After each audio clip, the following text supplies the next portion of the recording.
Thank you very much, Minister. I want to begin by expressing my appreciation for the invitation to come and speak to this branch. I believe the last time I would have spoken at a St. James South branch meeting would have been just before the last general election. You remember very well, you were around here then? I thought all the Dartmouth people deserted him. It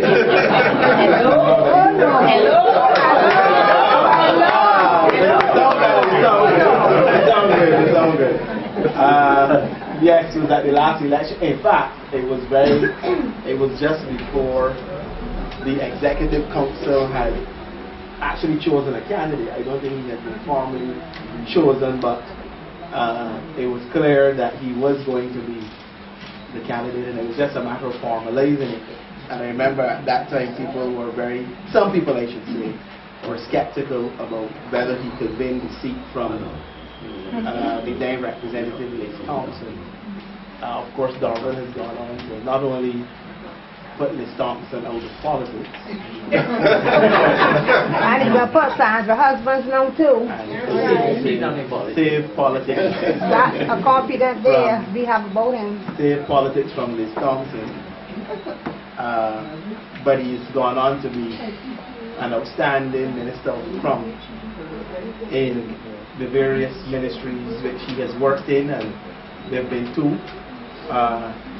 As minister in the Minister of State in the Ministry of Foreign Affairs, Foreign Trade and International Business, where I once resided with him. And of course, in that dispensation, unlike Kerry Simmons, he was allowed to actually do business, because Nolan Kerry was Minister of State in the Ministry of Foreign Affairs. They were specifically instructed that he was not to touch any files.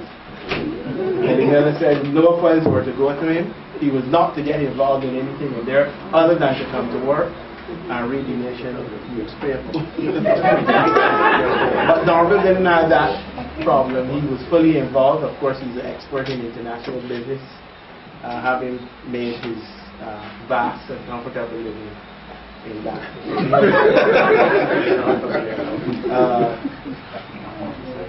And then he has gone on to what I believe, I know Bradford Tate bears the title of being the most outstanding Minister of Health Barbados has ever had. And we wouldn't take that from Sir Branford, but I think Darville is running a very close.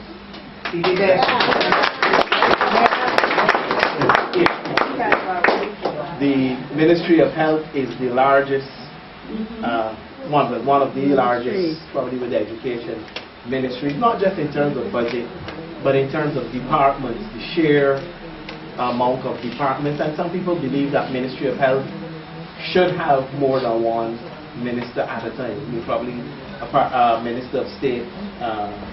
Dartmouth has a parliamentary secretary, but people feel that it should actually have two ministers, because it is that large and very, very complicated set of departments. And of course, public health is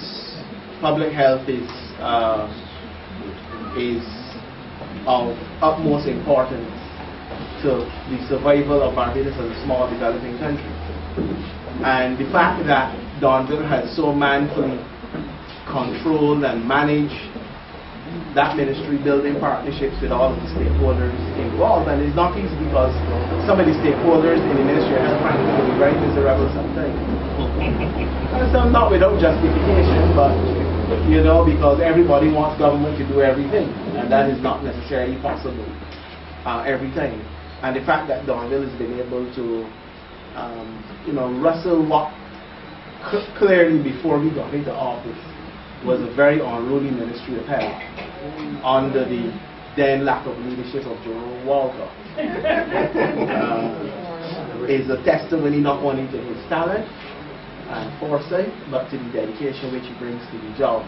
He has clearly demonstrated he is an outstanding Minister of Government, and I want to congratulate him publicly. Which he has done. Of course, that is just in the ministry. he continues to be an exemplar in St. James South as a constituency representative, demonstrating beyond a shadow of a doubt that you can in fact balance both ministry and constituency work, and of course family as well, because some people forget that we do have families to manage and to participate in managing. I understand that some people outside can't hear me well. The St. James South branch is very wealthy, and I don't know why they don't invest in a speaker system. Yes, 400. Me? Well, why really they are? When it comes to these things, man, I really need a Rihanna that crowd. But can you hear me now? Maybe? Okay. Yes. I should stand. But anyway. Yes, so he's demonstrated that he's quite competent at managing a constituency, and I very much expect that he will be returned to. I ain't gonna get anything in there. That's like Kerry Simmons one morning when we were getting ready to go down, get a drop down with his father. Darwin went over there now. In fight his way? Fight his way down. And we were, my love, left it. Make it a lot easier. So that the people at the back could hear. I see. I was giving you the job. We were getting a drop down with Kerry's father, and Kerry's father was trying to get him to test the oil in the car. It was a new car. He was trying to get him to test the oil, and he took up the dipstick and was juking it all over the pole and didn't get it in. And Kerry's father said, so you never had to put the hair around him for him.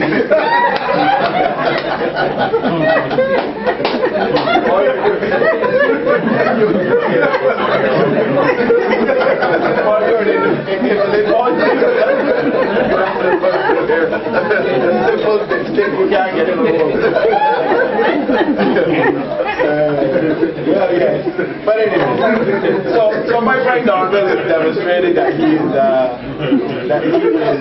on top of his work, and I expect, even with the very hard work that he will put in, I expect that he will be returned to the House of Assembly.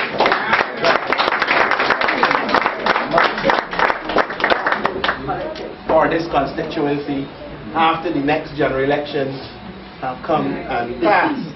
And what else could you expect?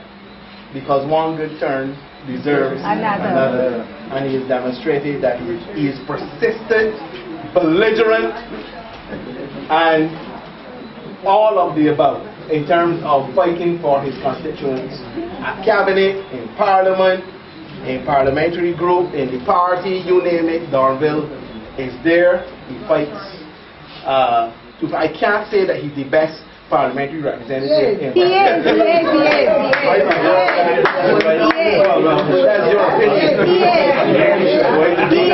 And he walk up, he never heard. I can't say, you said it. I can say. We can say. I think you write a good second to me. No, you walk on there. He first. He first. I wish him very well in that particular regard. And at the level of the party, of course, Darville continues to serve. He was treasurer, and he is now a vice president of the party. So you have a very good representative. The DLP has an outstanding colleague and representative. We expect him to continue to do well, and we will give him our fullest support in retaining this constituency and of course in working in his ministry. And in his 4 years, we see a lot he did for the hospital. That is true. That is true. Well, this is a microphone problem. This microphone ain't working. Yeah, that's what this ain't working. Can Did you say? It on. That ain't working.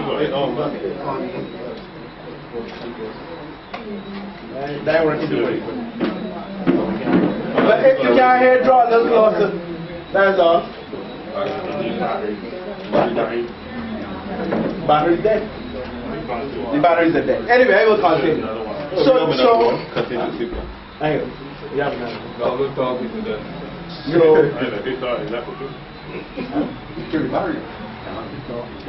you thought the batteries are dead?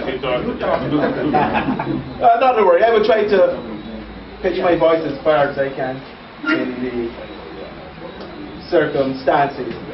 So, we expect that Dornville will continue to do well. Now, couple of points I want to make this evening in my very short address to this branch. And let me begin first with the politics, because I think that's important. Then I'll get on to other matters pertaining to economy and society generally. I want to make the point that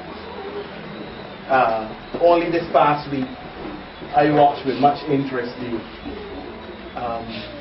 conventions, I should say the past couple of weeks, the conventions of the major political parties in the United States of America, the Republicans and then latterly the Democrats. And it was quite interesting watching, because you get to see two major contrasts in terms of philosophical positions, both on economy and society and life in general. And it reminded me very much of what is happening here in Barbados. Of course, President Obama is under some severe pressure because of the U.S. economy's very anemic recovery. And he has to deal with that, even though he is not the person who actually created that problem. There are deep structural, and I think he said so in his speech on Thursday night, there are deep structural problems in the U.S. economy that go back many, many, many, many years, that have produced the twin problem of the high debt and high deficit. And these are not transient increases in either of those economic variables. These are structural problems in the U.S. economy, which will require deep structural and, in some instances, painful adjustments in order for them to be brought under control. The United States debt is almost 100, I think just about 100% of GDP or above. Its deficit is at 7% of GDP, which for a developed country is extremely high, particularly a country like the United States. It has about 45 million persons living on food stamps. These are persons who are living below the poverty line and can't provide for themselves. In fact, a recent report only a few days ago indicated that there were about 50 million people in the United States who at one point in time during that crisis were unable to buy food at all, and were living in what we would classify as abject poverty. So that is what you have. And President Obama, in contradistinction to what we did in Barbados, chose to go the route of doing a massive stimulus package. $800 billion injection in the United States economy. And the reason why he went for that is because it was felt that because the United States economy is driven by consumerism, what the consumer feels, the confidence, what they buy, how much they buy, how often they buy. He felt that to do a big stimulus package, to inject resources across the states and through the federal system to repair roads and to hire teachers and nurses and doctors and firemen and so forth and so on, would bring aggregate demand up and increase spending, and the United States economy would take off. And I think he honestly believed that that would work, because traditionally that is how the United States economy has recovered from recessions. President Obama is unfortunately, and I think quite painfully so, realizing that this is not the ordinary recessionary condition. Much different from what we would have experienced in the past. In fact, this current global downturn in the business cycle, globally and in most countries in the Western Hemisphere, is the worst since the Great Depression. And because it is so deeply structural, it is not going to be a walk out of the park, even in the dark of night, with somebody holding your hand. It is going to take a long, prolonged, dedicated response to this problem. So President Obama is now politically being asked the question to account for what he did in the last 4 years and why unemployment is not going down as fast as they expect it to, why jobs are not growing, why business starts are not as much as they used to be, why the housing crisis is not totally over. He's being asked those questions, and I think quite fairly so.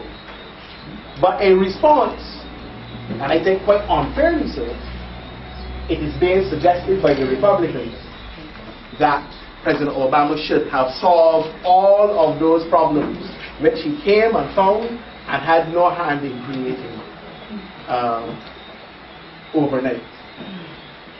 He made the point. He said he never told people it was going to be easy, but he told them that if they believe in the spirit of Americanism, that working together, committed by choice, that they would overcome the difficult circumstances. That progress was being made, and there is progress. He's created jobs every month for the last 29 months, 30 months. Came and found 800,000 jobs more lost a month, and is creating jobs every month, but not at the rate that some people want. The housing crisis has settled down, even though they have not recovered sufficiently to create the kind of space required in that part of the mortgage market. So he's being asked those tough political questions. So if you cross the seas and come to Barbados politically, we are going to be asked similar questions in the course, or we are beginning to be asked similar questions, not only in the course of normal political business, but certainly as the next general election comes due. And our defense will be very similar, even though circumstances are slightly different, to that of President Obama. Because frankly, what he is saying is absolutely correct. Where there are deep, persistent, and obvious structural deficiencies and misalignments and disequilibrium in an economy that were created over many, many, many years, it is unreasonable, it is unrealistic to expect that any government or any set of human beings are going to be able to solve that problem in a short space of time. It is equally as unreasonable to expect that it is going to be done painlessly, because there is no recession that I know of that has affected any country in the world as deeply as this recession has affected countries around the world that we can escape from unscathed. Has never happened. There will always be collateral damage in a recession. What we have to do, however, and what this administration has done, is to show its human faith and to hold the hands of those who are in our society less vulnerable than ourselves. And I'll tell you, more vulnerable than ourselves. And I'll tell you, the more vulnerable are a little bit more common than you may expect. Because people believe that the more vulnerable are only the people who live in the working class areas of the country. That is simply not true. There are some middle class people or people on the fringes of the middle class who are affected by recessionary conditions. Those who would have had to have their salaries adjusted from the traveling allowances, and I'm mindful of the fact that I'm speaking in St. James South, and there's a fairly expansive middle class population here, resident in this area of Barbados. Those who have had to pay increased interest rates, maybe on mortgages, who have had to find other costs attached to their salaries that they perhaps would not have had prior to 2007. Those people too can become vulnerable where they were not before, or become more vulnerable than they were before. So we're going to be asked these questions politically. But I make this point, that given what this country has faced in the last 4 years, almost like the perfect storm, when you really think about it. We came into office in 2008, January. We butt up on a public finance system that was on the verge of collapse, that had taken on a tremendous amount of debt, most of it off budget, and had to be brought on to the books. We know it, the prison, the highway, Kensington. Well, Barak, I didn't even talking about that at this stage. We meet the Judicial Center. You know them, gems. We have had to face, or we had to face, because too, the International Accounting Standard required that we went from cash to accrual. So all of those off-budget expenditures, which were hidden from view and not captured in the contingent liabilities of government to reflect what your true debt position was, had to be brought on the books, and therefore reflect what truly reflecting of what government was in fact incurring in terms of costs to the taxpayers of this country. Now, it's argued by the opposition that they did it to build capacity. That is okay. Capacity for prisons, capacity to play cricket, capacity for a 4-lane highway. Fair enough. That is futuristic capacity. The question is, how much capacity can any one country carry at any one period of time in a space that we knew this unfold? Because remember, the majority of those projects were undertaken between 2003 and 2007. This is not new. Leroy McLean is here. And he will remember that prior to 1986, when we last won the government as a party, we had to contend with a similar exercise because the Labour Party had undertaken a number of infrastructural projects. The post office, the bank, the central bank, and the same highway, and so forth and so on. We had to then come in and find the resources to service those debts. We had to do a similar thing, but this time on a much grander scale. So we came in, finding all of those things to deal with, but then had to contend with the worst recession that the world has ever seen. And where did the recession hit? For us, it hit in our most productive areas. One, in international business, because the genesis of the recession was financial. It started as a financial crisis first, and then graduated over to being a real economy crisis. So it struck at our financial system, in which, of course, I am told, advisedly, that 60% of the corporate revenues, or 60% of revenues in Barbados, come from the international business sector. Now, in terms of tax. Now, if you're talking about 60% of anything, and you take a hit, a direct hit to those taxes from the profits of those companies, then you know what is likely to occur. It also then transposed itself into the real economy. So you got a hit in your tourism sector, because the people we rely on to come to Barbados to spend some money not only were losing their jobs. If you look in the United States, at a rate of 800,000 jobs per month. It's 800,000 jobs, you know. That is almost 3 times the population of Barbados. Almost 4 times the population of Barbados. They were coming from Britain, our biggest source market and most lucrative market. So when a person loses a job in one of these economies, traveling is not one of the highest priorities on their list. They have to go down with mortgage, school fees, education, healthcare bills, and so forth. That is the prioritization, not coming to Barbados to lie down on the beach and go to a restaurant. So we saw the bad effects of that. So this is what the Democratic Labour Party had to face. And this has dragged on, and dragged on and dragged on over the last 4 years. But what did we do? And this is the politics of it. I should say this is the humanistic part of it. We did not lie down and play dead. We stood up manfully and womanly too and faced down this recession. We were told by the Barbados Labour Party when it first came, do a massive stimulus package. We left $2.7 billion in reserves, spend them.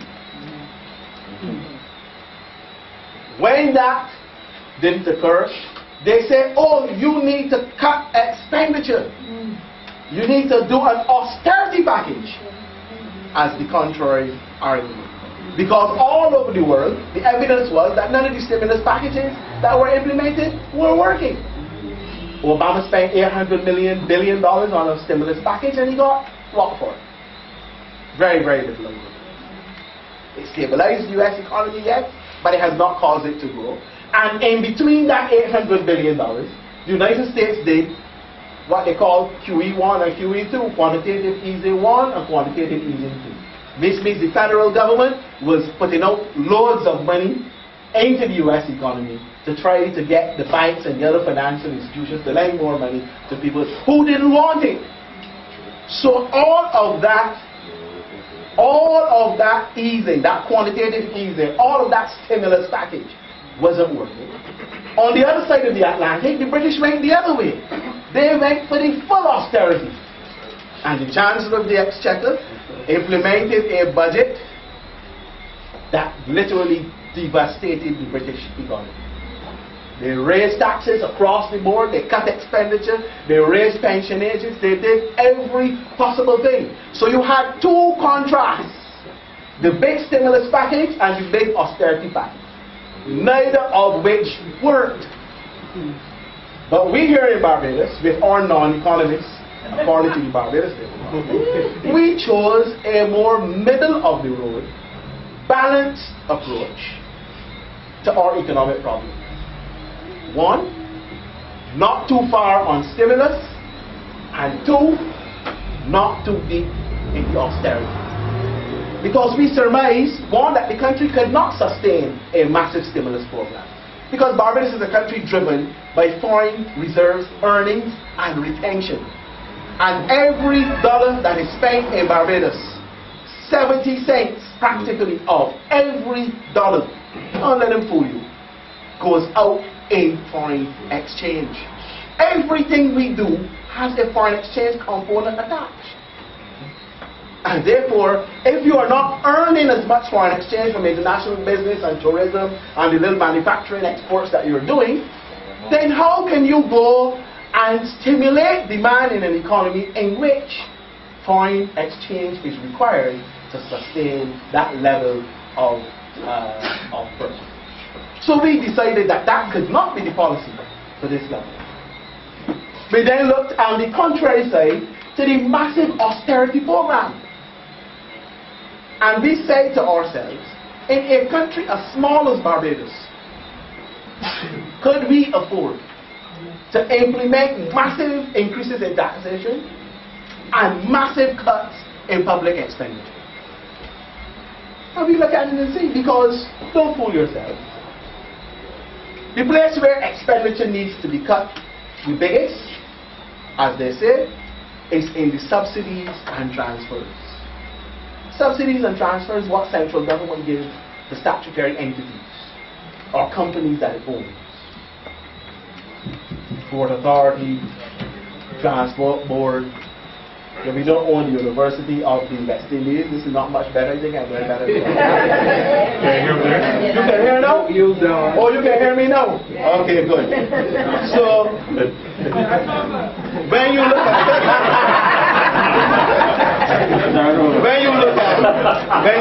at that,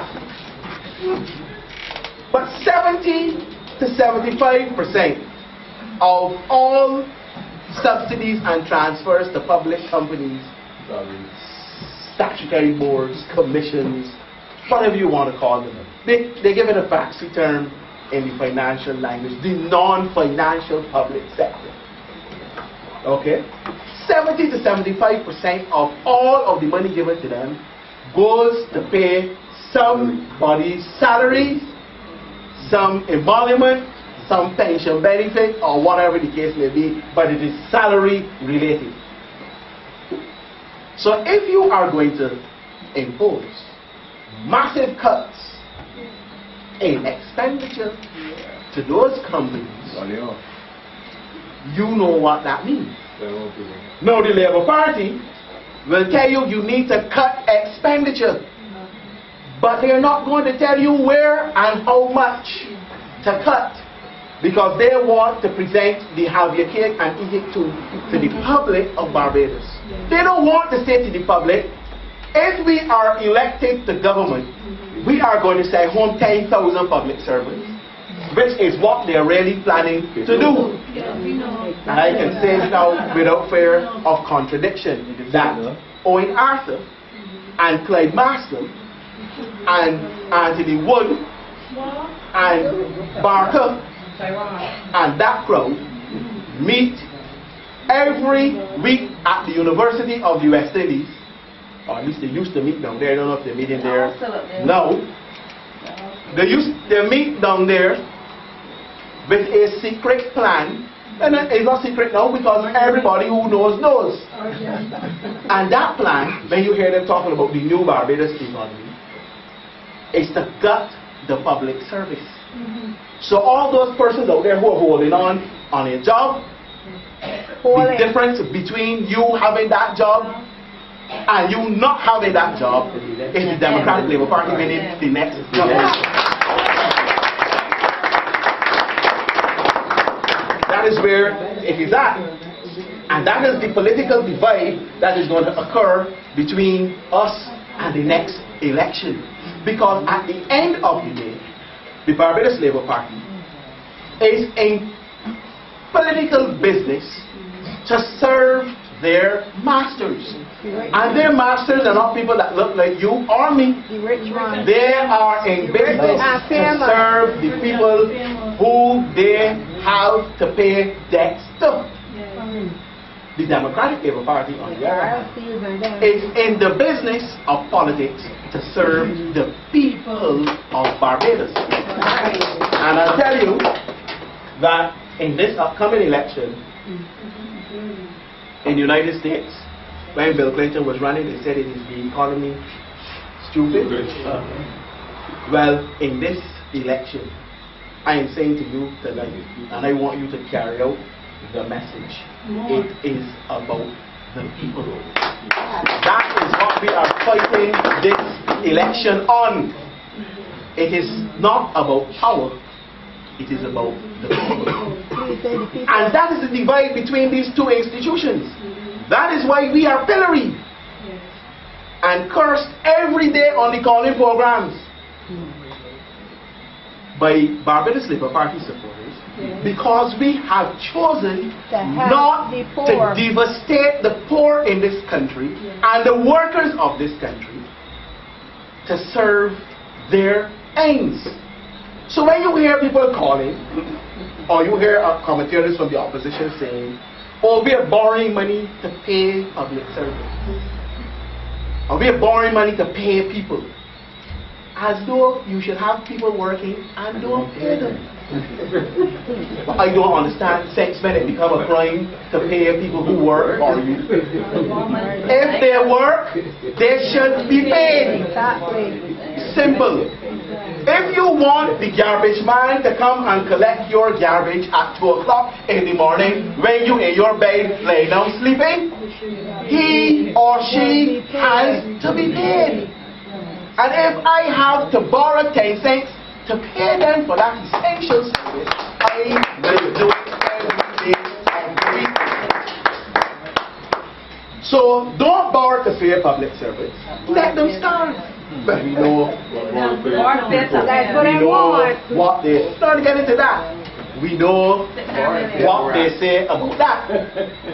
They are opposed to us borrowing money, so they say, to pay for the public service, but we are to borrow $600 million to pay to do the Clipo matter.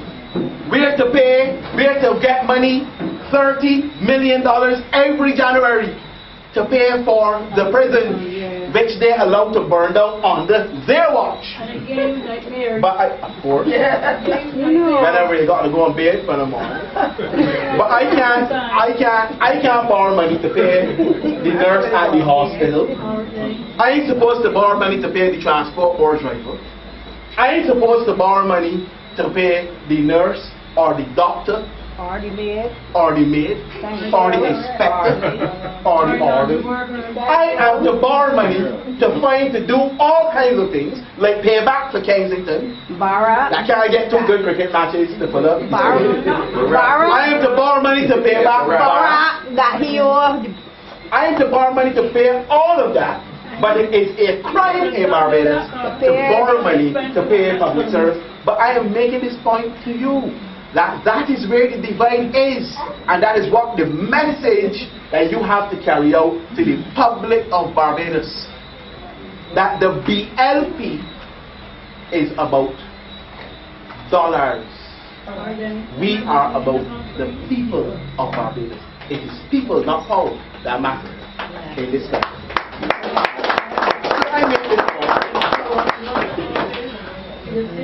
We will be pilloried for community constituency councils. We are to be pilloried for allowing the children to ride on the bus for free. And unfortunately, I really cannot, for other reasons that I will not say tonight, cannot speak about one of the principal reasons why that policy was instituted by the late, great David Thompson. It was not just to give people a chance to ride on a bus for free. There were some serious issues going on in this country that we could not imagine that the last government knew were happening and allowed to continue to happen. But David Thompson stepped in and ensured that we saved the young people of this country. And as long as there's breath in my body, I will make absolutely no apology for it, because the people who call in or call in programs and the Labour Party acolytes and pimps do not understand what this is all about. They feel it was just to give people a channel political thing, to give children a chance to ride up and down on the bus. That was the corollary benefit. But there was a bigger issue that had to be dealt with, and we stepped in and dealt with it. It is not over though, That's phase 1. That is phase 1. Remember what David said in the budget at the time. That he was sending a warning to minibus people. That if they did not clean up their act, he was going to stop school children from riding on those buses altogether. You pick things from nonsense. There was a reason why this was done. And I am telling you that had it not been done, we would have been facing a potential national crisis in this country. But all you're thinking, Caps, and you will know exactly what I am talking about. Anyway, so we are pilloried for all of these things. We are pilloried because we have held the hands of Barbadians. Because we have had to go and find money to put into the National Housing Corporation to build houses for ordinary Barbadians. Because the Labour Party left a list at NHC of 21,000 applicants for houses, and there were no houses. Now how could you be over a government as the Prime Minister, as the then Prime Minister was going after, for 14 years of bliss and plenty and milk and honey, and you cannot show the houses that you would have built for people in Barbados, that 21,000 applicants could be there waiting at NHC. You know, all of this they were going to do and did not do. And when we ask the questions, when we have to ask these questions, but you see, our friends from the media who are here, and I thank them for coming, don't probe these things. They like sensationalism, so they switch. One government gone out the office, one come back in, one come in, so we can deal with the one that come in and forget the one that gone out. They're not going to sit down and analyze these issues and say, well, how did we get in this position?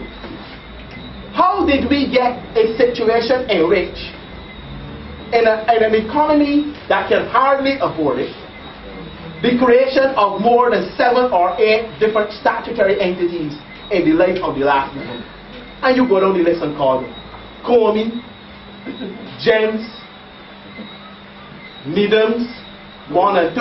Goes and showers. No, I thought statutory entities. We ain't getting to the scandal yet. I know, I have to mention that. Don't worry about that, don't worry about that. Don't get so excited. You don't put me off of my course.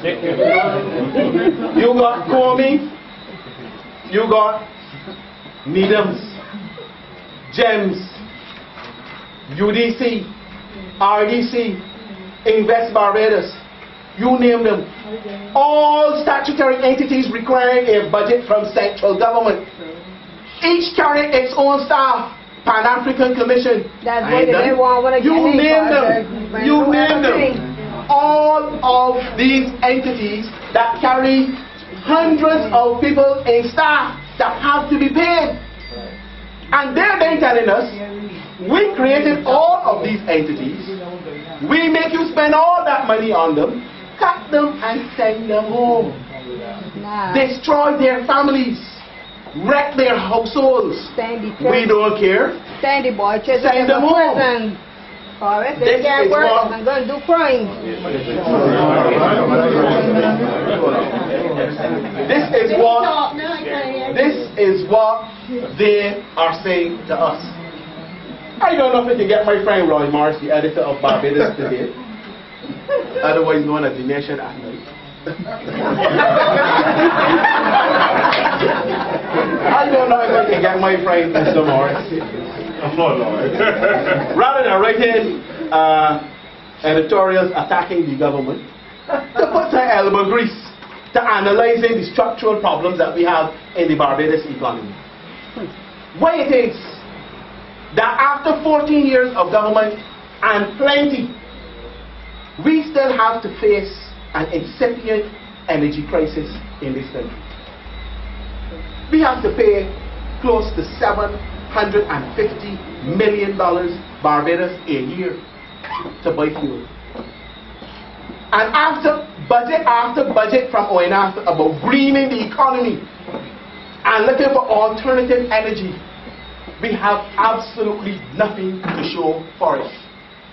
You feel you can get somebody in the media to ask that question? When they're having all these big public meetings all around Barbados, breaking up people's night rest, talking a lot of foolishness. You think you can get somebody to ask that question?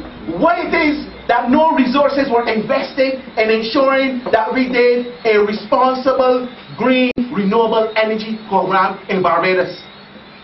Why it is that after 30 or 40 years, the only thing that we could do with the sun is heat water to bathe with or to wash it with. When there was such a vast amount of technology out there that could have been imported into Barbados to be used to transform and transmogrify the Barbados economy, because one of the major problems we are having right now is paying for fuel. And it must have been seen over the 14 years of the last government that energy prices were escalating and were unlikely to come back down. So 14 or 15 years ago, when we were paying $45 a barrel, all was well. Everybody was fine and happy. Now we're paying over $80 a barrel. It went as high as over $100 a barrel. And when you think about the impact on your foreign reserves, when BNOC has to call on the central bank to get foreign reserves to buy oil, you have to wonder to yourself, who was dealing with the restructuring of the Barbados economy? This great economist.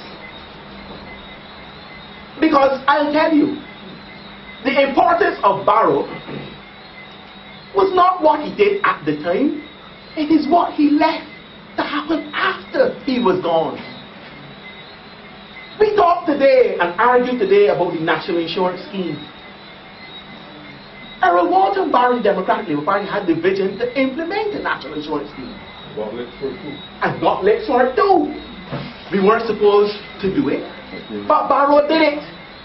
So that 30, 40, 50 years after he implemented such a scheme, today we can be talking about a national insurance scheme that has more money than any other financial entity in Barbados and can contribute to the development.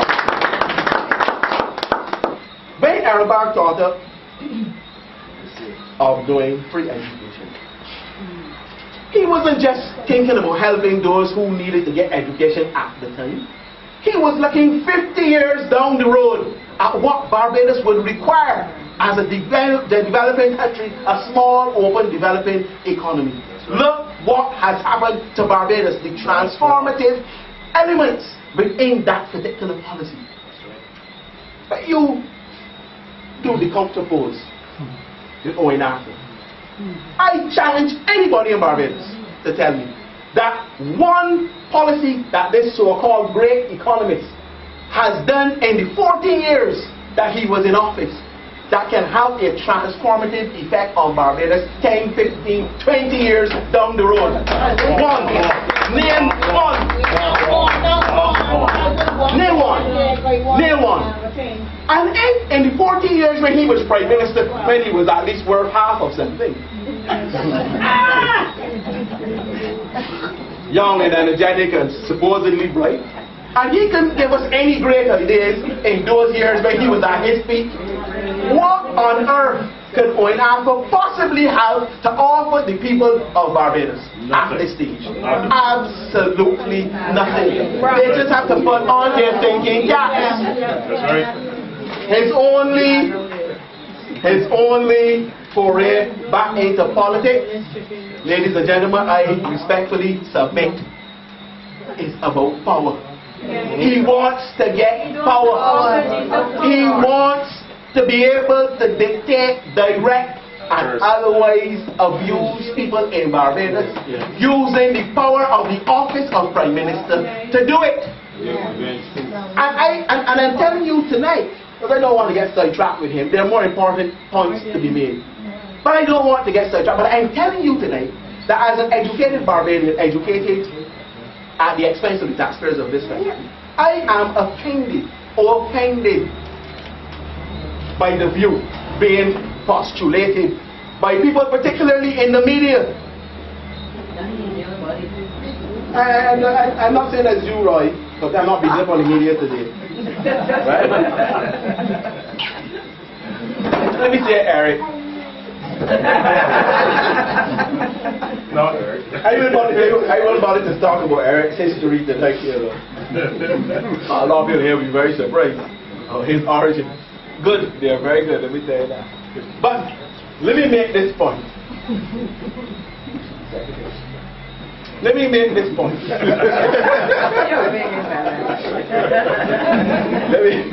My friend. Let me make this point. If you were postulating, but I am offended that people can be saying, supposedly sensible and intelligent people can walk around saying, oh, I don't like Friend Stewart because he's too respectable. He's too decent. He's too controlled over himself.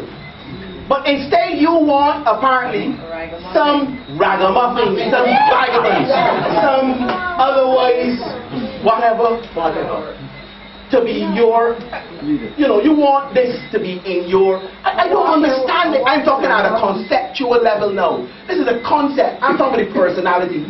You're telling me that a person who occupies the office of Prime Minister conceptually should not be a decent, hard-working, God-fearing Barbadian, especially somebody who is ruthless, vindictive, and abusive, and use power to crush people. That's what you're telling me satisfies the criteria in this country to occupy the highest office in the land? If that is the case, I pack up shop and go home. Because that does not comport with what I consider to be the best personality for the office. I'm saying that tonight And therefore, I make it bold tonight. They can say whatever they want to say. But I am standing 4 square behind Frondel Jerome's church. And I make no apologies for saying that. I don't have to go around pretending like people are hugging up this one. I don't hug up me. Because I am afraid they may try sometimes they have to fish a sloppy water. So I ain't hugging up nobody. I sit down next to Darwin and Esther is on my right. And when I want comfort, I turn to Esther. I play with her hair a little bit. And so much you tell me you're on camera, you know, you have to behave. But that is where I take my comfort. I ain't hugging up Darwin in it. Not for me for saying before this is some foolishness. No. But seriously though, seriously. No. But we have to understand what is going on in Barbados. So at a political level, the choice is clear. The devastation of Miss Motley for the elevation of Oinafa back to office. It was a piece of bad political, nasty piece of political work never seen in Barbados yet. That within less than 2 years of being kicked out of office and into the wilderness, Oinafa, because of his desire to become Prime Minister, the power to get back in Bay Street, would say such uncharitable things about his colleague so that he can get. So everything that he has done is about getting back in power. I am not about getting back, but it doesn't mean that much to me, except that you want to be in office to help people, and that is what the Democratic Labour Party has tried to do in the last 4 years. I believe we have done it successfully. We have kept this economy stable. We have kept people employed. We have ensured that at least they have a meal, and those who fall through the cracks, we have ensured that the social safety net has been there, whether it is welfare, urban and rural, national assistance board, you name it, we have done it. And we have done it in the most difficult of circumstances. But you can imagine that 3 years into our office, 2.5 years into our office, we had to go through devastating and painful experience of losing our revered leader. That's like we've had almost a perfect storm. Every time that we have settled down, something else has come up. But we have not given up on the people of Barbados. Yes, our heads were bowed for some time. We have had pain, but we have not bent down and given up. We have not broken. We are still here. And I am saying that based on what we have done, we deserve to be given another term in office to complete the work of this family. So we are talking about the economy. What are we really talking about? There's nothing major and complicated about, I should say, extremely difficult to understand about the Barbados economy. We have a relatively simple, open economy. Are you aware that there are no more than about 5 or 6 major commercial banks in Barbados? Only about 5 or 6. We're talking about an $8 billion economy, and an economy that is not massive like the United States or Britain. And we have no big set of natural resources. We have our people that we invest in very heavily and will continue to do so. We do the tourism thing. We do international business. We have manufacturing, some light manufacturing. We have agriculture. That is the basis of the Barbados economy. But at the end of the day, because we do not produce the vast majority of things we consume, that is, we import them from outside, and the Barbados dollar cannot be spent beyond Bradley Adams Airport as a tradable currency, we have to get hard currency to do it. So we have to invest in those activities that earn us foreign exchange or save us foreign exchange. And that is what we have done to keep this economy stable. We've kept our eye on the foreign reserves, because we know that to go too far left or right cause those reserves to dwindle. And it is when those reserves dissipate and disappear, and you got real problems. The only reason why that young lady who's speaking in the nation at the IMF conference last week, which I refused to go to, I was invited to it, and I said I wasn't going, and I made no apologies for it. I tell them when you finish, email me the speeches, because I have seen and heard all of it already. The only reason why I'm not wasting taxpayers' money to go on to hear Miss Therese Turner-Jones, Mrs. tell me what she's already said in the Article 4 consultation report, which I believe practically was written before she came to Barbados. I know all of that already. Send home massive amounts of people, raise taxes as high as you can, devalue the dollar if you can get away with it. All of that theology from the Brethren Woods institution since 1945. I have heard and seen and smelled all of that. Put in a little perfume on it, some what they call it, toilet water. Old toilet. Old toilet. Old toilet. You know.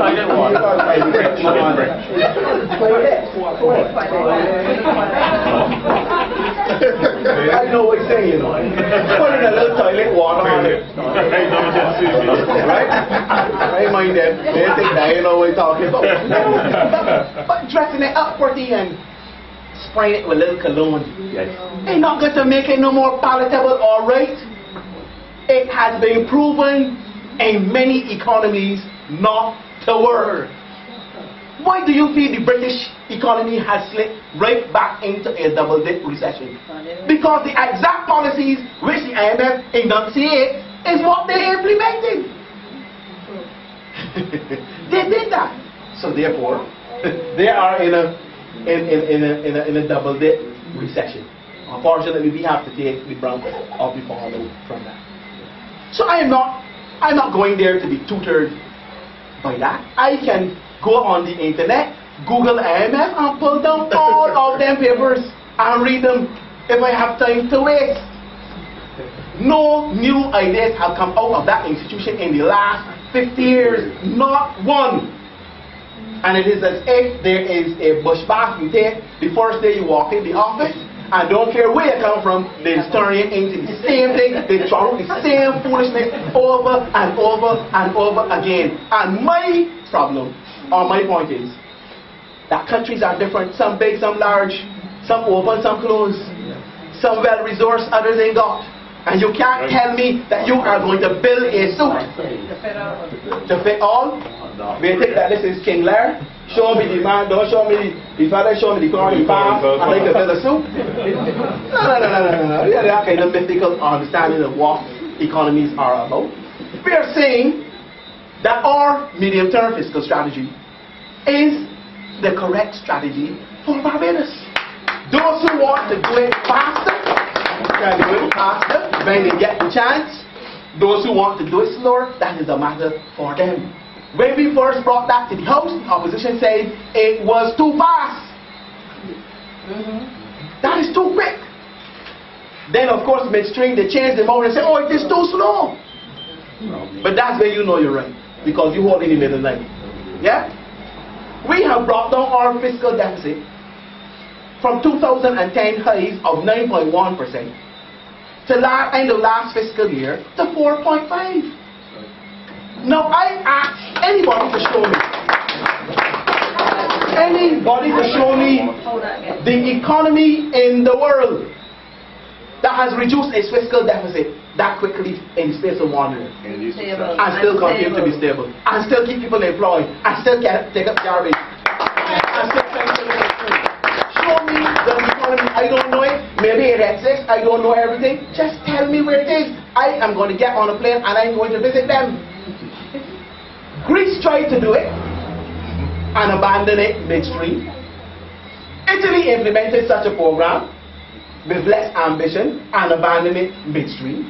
Ireland implemented such a program and had to go back with another budget. Spain, Portugal. But the United States ain't touched theirs at all. They don't even want to reduce the deficit at the rate they're going. So when you're really talking about, show me the economy.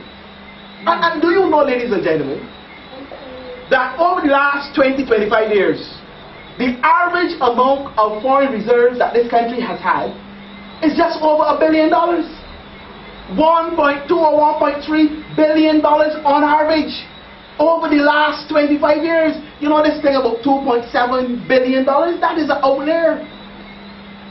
That is an unusual occurrence for this economy. I am telling you, go and do the research. That's why I tell my friends in the media, do little research, man. Don't accept foolishness from people when they're talking it. Barbados has never had a country in which foreign reserves have been above $2 billion. That is not the norm. In statistical language, that's an outlier.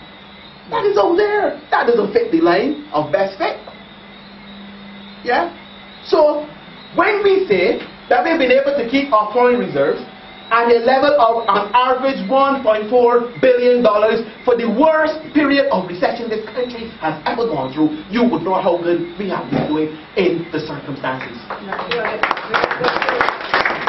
Can you imagine that last year, which was one of our toughest years, the central bank was able to report that save for $7 million or so on, Barbados was able to meet all of its demand for foreign exchange from what we earn. You imagine that? In the worst, you can imagine? Can you really imagine it? This is what we are talking about. So when you're talking about bad economic management, show me where it is better. Show me the country in which it is better. Trinidad and Tobago, our neighbor to the south, has oil. Has well, by our terms, a massive manufacturing sector, natural gas, and Trinidad and Tobago has been in recession for the past 3 or 4 years. Barbados has been slowly finding a path to growth. But all we have is international business really in terms of foreign exchange and the tourism. But we've been holding our own. And you want to tell me that in this country, the Democratic Labour Party should be given a failing grade for keeping this economy stable, for keeping this society stable, for keeping people employed. Of course we have problems. Nobody's going to deny that we don't have economic problems. We have economic problems, major structural problems in our economy that we are working on. And it begins, ladies and gentlemen, it begins with understanding the basis upon which we are structured. Everything in this economy is driven by energy. And I told you about our 750 odd, probably higher than that, $700 million on fuel. Almost $400 million US dollars a year. You have to take out of your reserves to go pay for oil. You have two strategies. The Labour Party strategy was to subsidize oil, or basically give away fuel for free. Because they weren't subsidizing it, they were giving it away. So they caused the Barbados National Oil Company to run up a bill of more than 200 million Barbados dollars. Oh yes, you didn't know that? $200 million. To the extent that the accountants, when they finished the audit, said to the oil company, you are broke and we are going to qualify you as a going concern. That's a technical term in accounting, meaning that you're bankrupt. You're bankrupt. You have no money. It is over. And once that happened, if this government did not intervene, the creditors would have decimated, taken over that thing, and put it in receivership, or find some other type of protocol to put it. And you still have to find the money to pay it. But because of the visionary leadership of David Thompson and the Democratic Labour Party, at the time, we decided enough was enough. The oil company was brought to its knees, and we put it in a position where it can stand up again. I get that point. So that short-term feel-good strategy, where a fellow drives into a gas station and get gas a few dollars for free, freer, and he can drive up and down in a big SUV. Not for the average fellow there, you know. Because why should the postman who's delivering mail to your house suffer the indignity of knowing that the fellow who's driving the big Escalade getting gas at the same price as him? That's really what's going on. So you driving up and down having fun. Our company brought to its knees. Nobody don't care. But then again, nobody knew that the oil company was being made to finance the National Cultural Foundation to the tune of $1 million every year in what oil have called the secret tax. He said, I impose a tax on gasoline and diesel coming into this country, which I use to finance cultural activities. And up to now, and you go and read the board minutes of the NOC, up to now, not a fellow there could give you an explanation what it was. Money was being paid out. They couldn't tell you whether it was a gift, whether it was a loan, whether it was a grant. They couldn't tell you what it was. And the auditors and other financial people were asking the board all the time, but what is this? You paid up this, but they say it came, the instructions came from Bay Street. Give them the money. This is what the great financial expert and economists will do. So this is what you have in this country. In contradistinction, the Democratic Labour Party, as usual, thinking not just about the present, but thinking about the future. Say, look, in order for this economy to be sustainable going forward and to have transformative elements genuinely, we need to ensure that we deal with this energy crisis. We need to ensure that we reduce our dependence on foreign oil. We need to ensure that all our reserves are not hit to the tune of almost $400 million a year. How do you do that? You do that by implementing a genuine, sustainable, and comprehensive renewable energy program. So that when I went to the budget this year and laid out a suite of concessions and incentives for alternative energy and energy efficiency, the Labour Party could not respond to the budget. Could not respond. Why they could not respond? Because they don't understand how transformative economics works. They are for the here and now. Here and now, I feel good because I'm getting gas at $10 cheaper than I got it last week. And their solution to it is, oh, go back to their policy of 2006, 7, and 2006 and 7.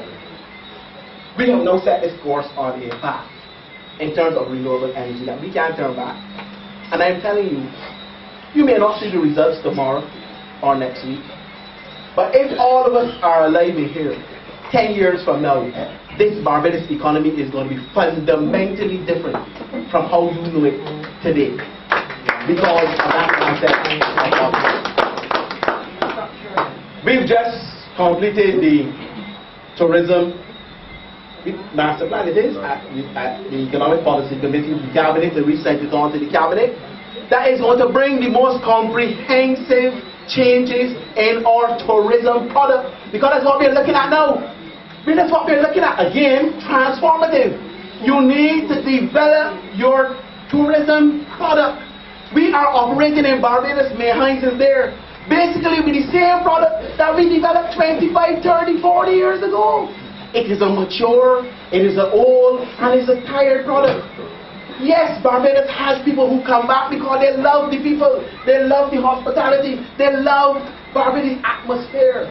But the new tourists who's coming about, the younger person, that person on Facebook and on Twitter and these kinds of they are into different things. You have to attract them with new things. The same old thing. It's a fella is not, when a fella come here now, these young people, and they go on the beach, they're going with an iPad. They're going in the sea, they're interested in the sea. They're going there with an iPad, they can talk with their friends all around the world. We have to find things that interest those people so that we can diversify the tourism product and ensure that we get the new tourists committed to coming to Barbados. Because Barbados, unfortunately folks, I can tell you tonight, ain't have anything that great or special beyond all the other tourism destinations. They're all doing the same thing. Same thing comes for international business. We're doing the new cruise pier. We're doing the thing at the pier head. We're doing the thing at Harrison Point. We're putting in product. Same thing with international business. Are you aware that for all the idle boasts they make about international business, you know the only thing that they talk about international business is this fight for the OECD? When you really think about it, I challenge even Dorville, who is an international business expert, to name 2 or 3 major new products that the Barbados Labour Party introduced in the years that they were in office in international business to really distinguish and differentiate this country from all the other players who are in the marketplace. Name them. Very few of them. This Attorney General, who himself is also an expert in international business, has had to come in and working with the Minister of International Business carry out new products. We are going to have very shortly an International Business Day in Parliament in which we are going to deal with some very important pieces of legislation, foundations, witnesses, trusts. All of these things should have been done when the Labour Party were in office, but they were not paying attention to the shop. But when things were booming and people had money to burn, they were coming to Barbados. Now that they no money to burn, and things aren't so rosy, and people are more circumspect about choices, that is when the proof is in the pudding. That is when the proof is in the pudding. It is when you are not in a time of boom that people are far more clinical about their choices. And if the product you have does not distinguish itself empirically from those which are around it, then you're not going to get business. And that is what we have to do, and we are doing in this economy. So when you look at it, what has happened in the last 4 years? We have kept this economy stable. We've started the restructuring of the Barbados economy. We will talk about sugar. I hear Francis Charlie in the Senate speaking about the sugar industry and what it has done for Barbados and so forth. Are you aware that the last major restructuring of the sugar industry in Barbados was done under the Democratic Labour Party by David Thompson? Yeah.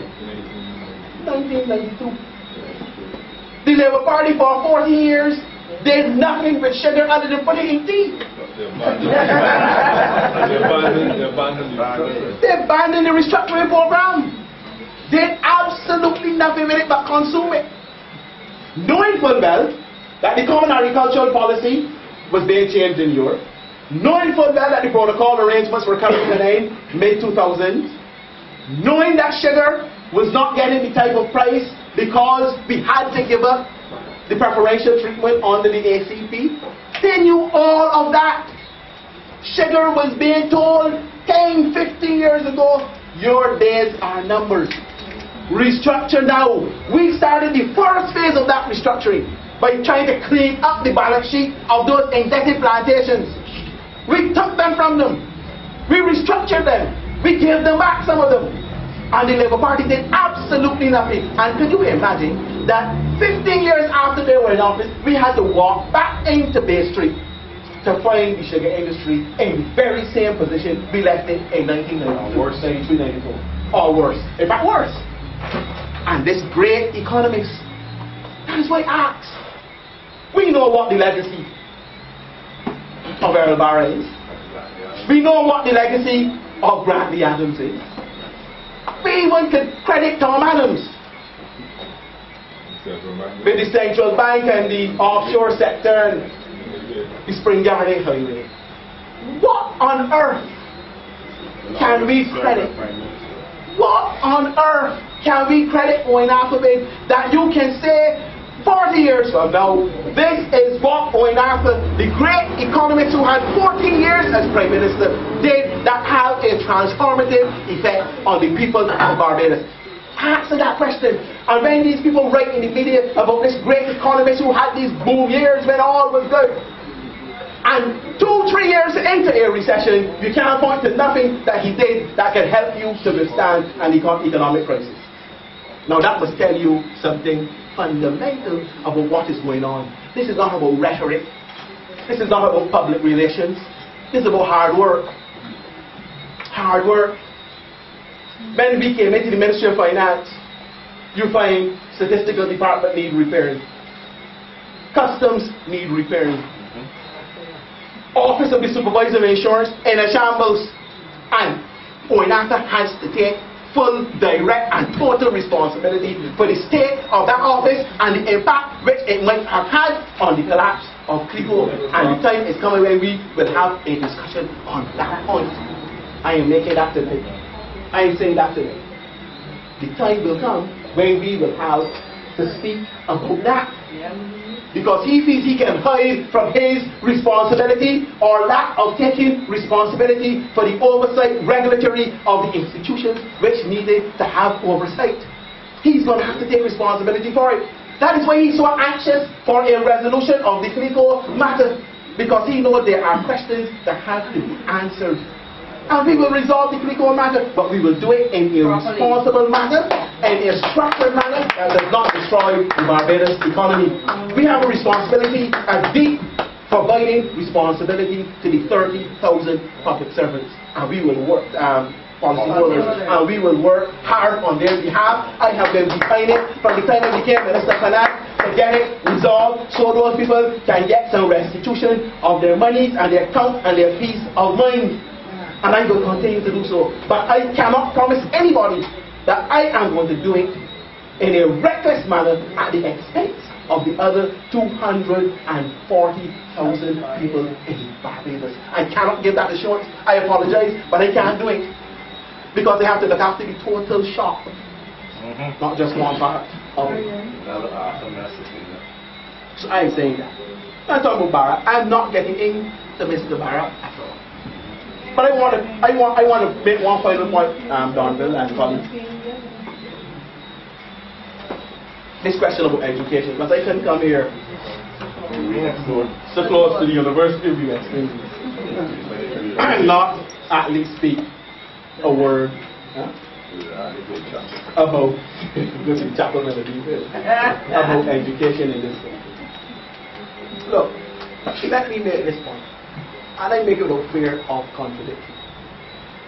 There is no person, institution, or political party in this country that can challenge or contradict the absolute commitment of the Democratic Labour Party to public education. Cannot happen. Cannot happen. And I say unreservedly and without fear of contradiction or apology either, that we will make every possible commitment we have to the students of Barbados who go into the University of the West Indies. They are our responsibility. Not necessarily an institution called University of West Indies, that is our responsibility too, but it is who goes through the door. That is our responsibility, and we will look after them. So to the extent that the government of Barbados is indebted to university, and we have seen some numbers, and we have our opinions on those numbers. But to the extent that that is true, let me give those students the assurance and peace of mind. They don't need to hear it from no principal.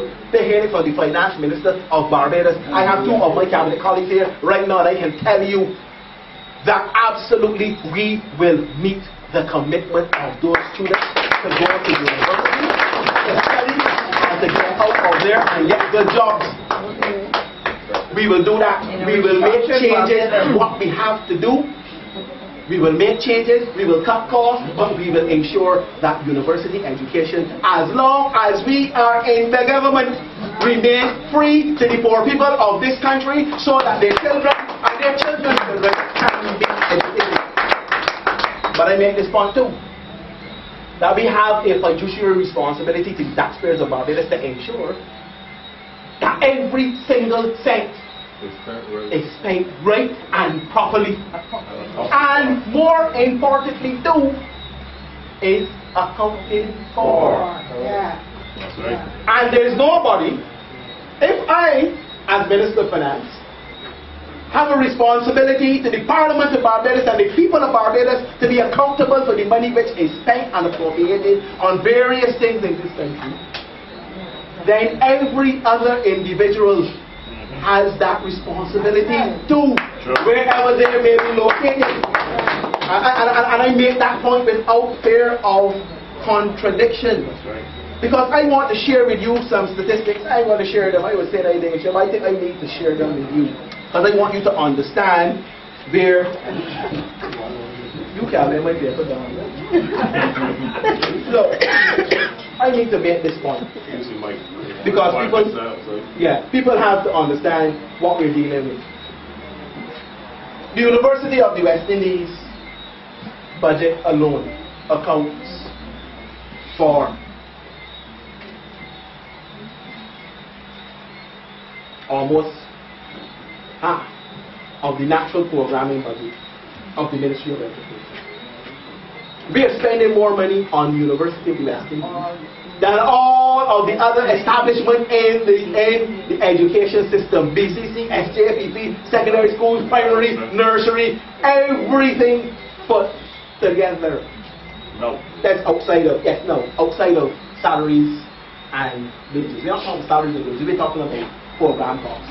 Ministry of Education budget is about $300 and some odd million. We look at program costs. If you include wages, you get up to before $500 million. However, that is what we are talking about. Now, many years ago, some wise person in Trinidad realized that going forward, this education thing had to be structured in a particular manner. That in order to get the throughput at the end of the day, the input, you know, there's an input output model in statistics. There's also one in politics too. In order to get the output, you have to get the input right. You have to ensure that what is going in is of such superior quality that when the conversion process takes place, what is coming out is also of a superior quality. And it doesn't take too long to do. So that wise person or persons, when Barbados was boasting of putting so much money in Cave Hill, the Trinidadians were putting the bulk of their education budget in primary, secondary, and immediate post-secondary establishment. Sixth forms, junior colleges, technical colleges, and so forth and so on, giving associate degrees, A-levels, and so forth and so on. So the bulk of their students, they were building infrastructure, getting spaces, building capacity, putting these students through there. Why people were laughing at Trinidad, they said that Trinidad government wasn't spending very much money on St. Augustine. But they had a plan. 10, 15 years on the road now, the script has flipped a bit. They're now spending a lot more money on university education because they know that the people coming through the system are properly prepared to go into the university, matriculating at the correct levels, and able to get out of the university because they can handle the work. The very clever and smart Barbados Labour Party, headed by the great economist Mr. Owen Arthur, who knows everything about everything under the sun, other than Clyde Master because he's more brilliant than he is. They instituted a policy that they were going to bottom load the system at the end by spending all of that money in the University of the West Indies, particularly Clayton, and neglecting the expansion of BCC, the expansion of SJPP, and the putting in of new expanded sixth form schools and other technical areas to ensure that you have that belly. This is the belly of the system, you know. This is the belly of the system. So they say they ain't going down there, they're going at the head. Okay? But the bottom drop out. So you have a situation where for example, between the year 1999 and 2003, the average amount of money we spent at the University of the West Indies was around 55 million Barbados dollars.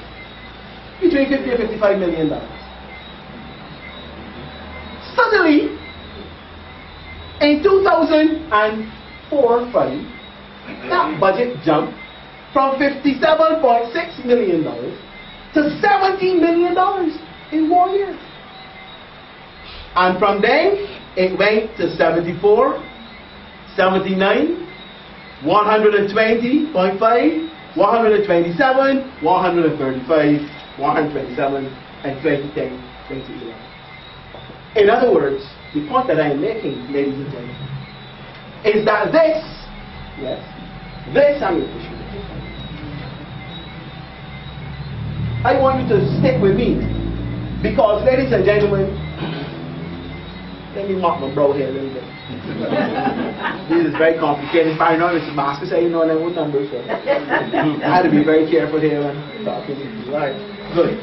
Now, the problem here, ladies and gentlemen, if you recall, somewhere around 2004, after the last government came back in from the 2003 election, they started off with this one graduate per household fund.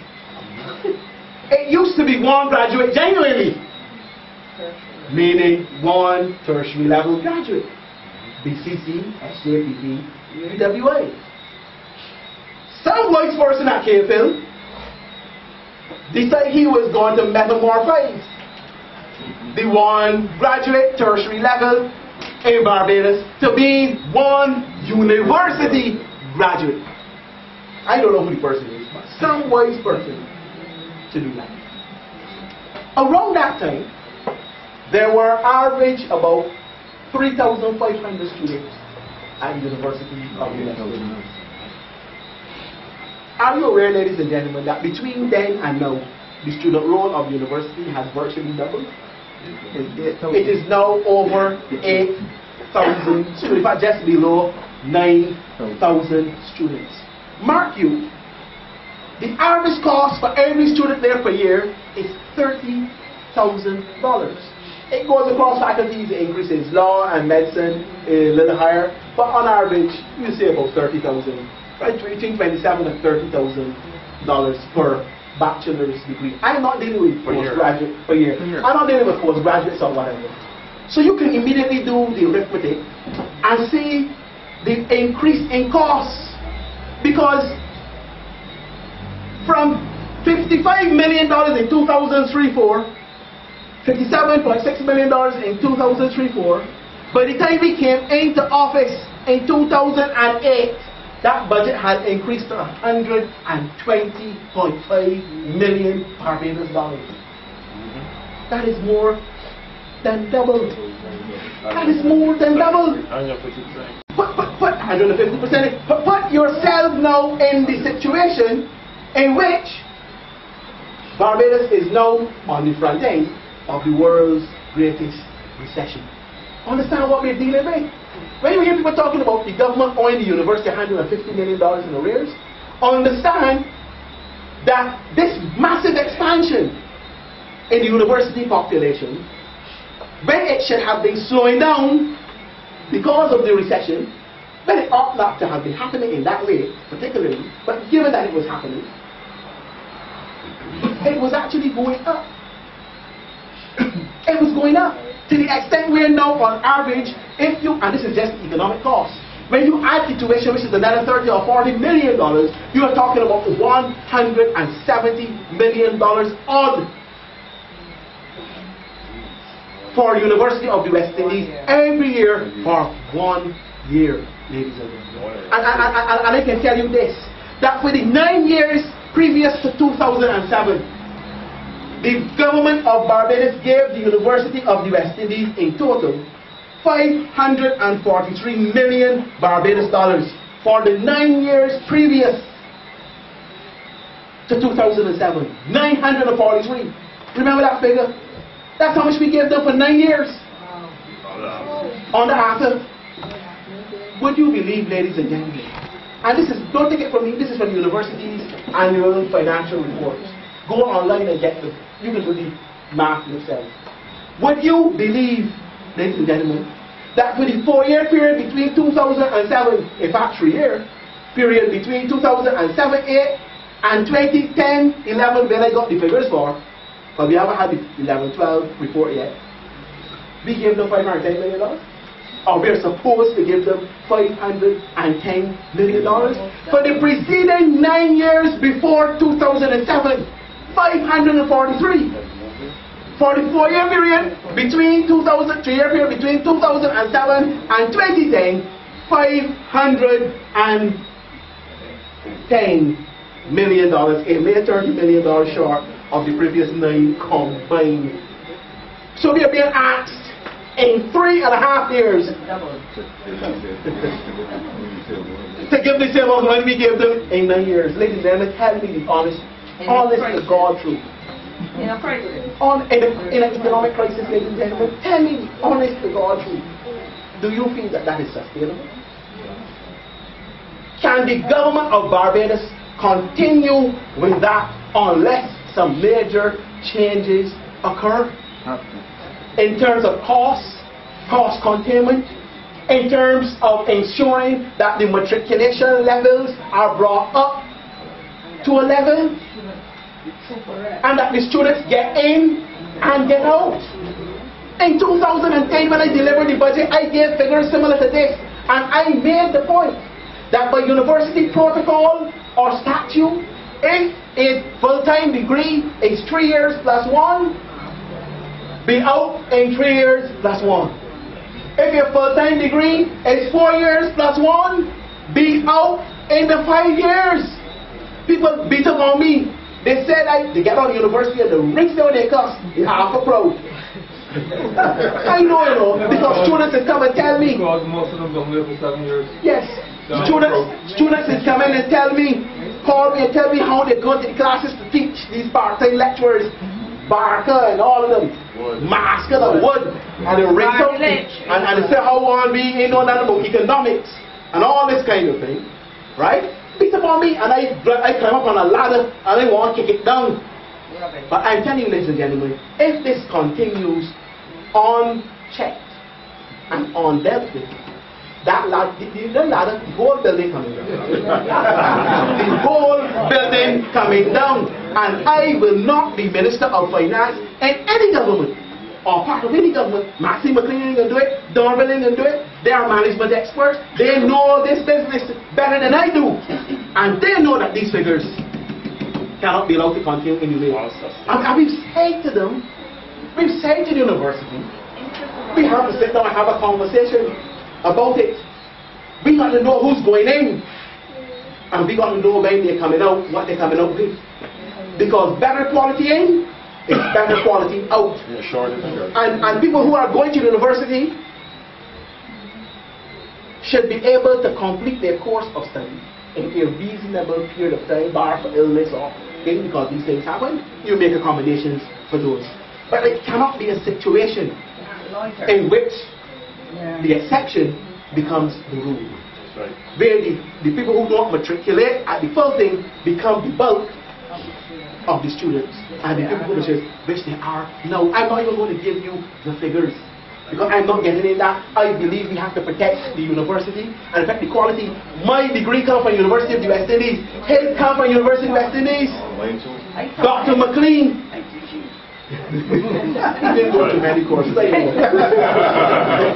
are all graduates. Many people here, many people outside of Barbados. A strong, well-known, high-quality university, as it has always been and will always be, is in our interest. I don't want anybody in the world anywhere when I present my credentials second guessing. You come from which university does you come from? Oh, this is a joke.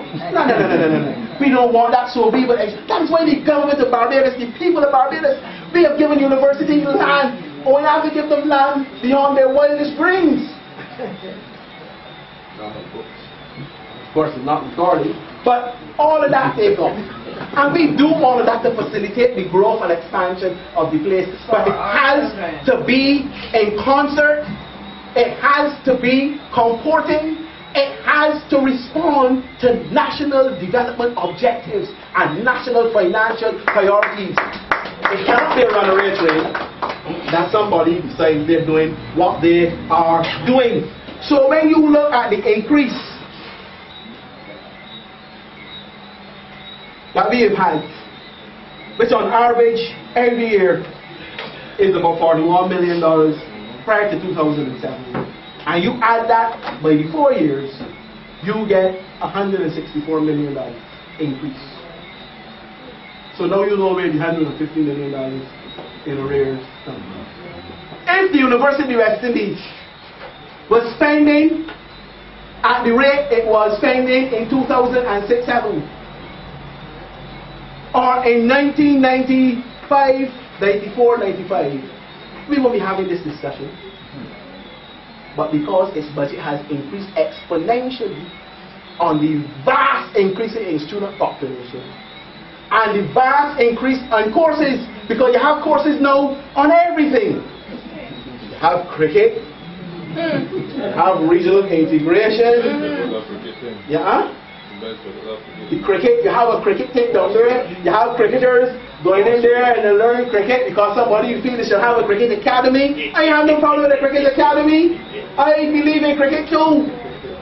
But what can we afford and what we cannot is the question that the people of Barbados have to ask. But there's some people who don't want nobody to ask them any questions. And I'm saying that has to change. So we put a proposal in place and a program in place. We are going to deal with the arrears. We're going to pay them down over time. They weren't built up overnight, so we're going to pay them down. And we will meet our commitments to the University of SMEs. We give that commitment publicly. Prime Minister Stewart and a team of some of his closest advisors, we met on this matter. Senator McLean contended. The Prime Minister is going to meet with the university, the whole shebang, all of them, from the top.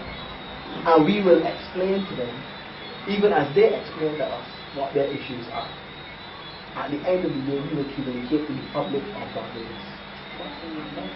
But there are two major points. What is in the best interest of the students, and what is in the best interest of the country. That is what we love. So I'm not getting involved in any cross-talk that people want me to bring in the Sunday Sun, all kinds of stories, and calling me and texting me on my phone for me to respond.